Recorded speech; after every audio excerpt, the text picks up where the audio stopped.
சந்தாய கார்த்திகேயாய பார்வதி நந்தனாய சா மகாதேவ குமாராய சுப்பிரமணியாயே நமக. வணக்கம் நண்பர்களே. பூனை கொடுக்க போறது, கழுதியை பார்த்தா யோகம், நரி முகத்துல மொழிக்கிறது, அமங்கலி பெண் எதிரே வருவது போன்றவை நம்பிக்கையா மூட நம்பிக்கையா? இப்போ இதை பத்தி இந்த காணொலியில் நம்ம பார்ப்போம். இப்போ இந்த விஷயம் எல்லாம் தேவலோகத்தில் நடக்கிறது. கழுதை அப்படின்னா கோவேரி கழுதை மட்டுமே யோகம், அதுக்குன்னு தனி சக்தியே இருக்கு. மற்ற சாதாரண கழுதைகளை எல்லாம் பார்த்தா யோகம் எல்லாம் வராது. அதே போல நரியில பெருநரி சிறுநரின்னு சொல்லிட்டு ரெண்டு பிரிவு இருக்கு. இதுல பெருநரி அப்படிங்கிறது சாதுவானது, மற்ற மிருகங்களை அடித்து சாப்பிட்றது இல்லை. வழியில ஏதாவது இருந்தா அதை மட்டும்தான் சாப்பிடும். அதே போல நரியிலேயே பல வகைகள் இருக்கு. அப்ப இந்த மாதிரி நரிய பார்த்தா யோகம் வரும் அப்படிங்கிறது நம்பப்படுது. பூனை, யானை இதெல்லாமே தேவலோகத்துல வெண்மை நிறத்துல இருக்கும். அதைய பார்த்தாலே நல்லது. பூனையில செம்பூனை, கரும்பூனை இப்படி எல்லாம் இருக்கு.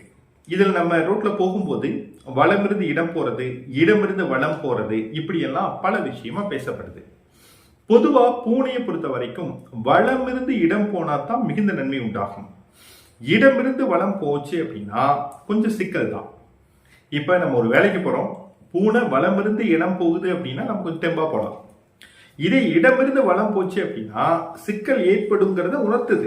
அந்த மாதிரி நடந்ததுன்னா உடனே இங்க வந்து கொஞ்சம் தண்ணி குடிச்சிட்டு போறோம் அப்படிங்கிறதெல்லாம் இல்லாம அதுக்கு பதிலா போக வேண்டிய காரியத்திற்கு எல்லாமே நம்ம சரியா எடுத்துட்டு போறோமா அப்படின்னு நம்ம சரி பார்த்துட்டு போகணும்.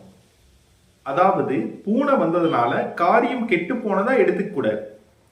காரியம் கெட்டு போகிறத நமக்கு முன்னாடியே உணர்த்தும் வகையில தான் அந்த பூனை நம்ம குறுக்கால போயிருக்குங்கிறத நம்ம எடுத்துக்கணும். எப்பவுமே இவைகளெல்லாம் இயற்கையோடு ஒன்றி இருக்கிறது. அவைகளுக்கு மட்டும் சில விஷயங்கள் தெரிந்திருக்கும். நம்ம தான் இயற்கைக்கு எதிர்மறையா போறோமே, அதனால அவைகளுக்கு தெரிந்ததை நமக்கு உணர்த்தவே அவ்வாறு நடக்குது. மேலும் ஒரு முக்கியமான ஒரு விஷயம், அமங்கலி பெண் வந்தா கெட்டது என்பதெல்லாம் மிக தவறு. அமங்கலியா இருந்தாலும் நல்ல மனது இருந்தா அவங்க எதிரே வந்தா நல்லதுதான்.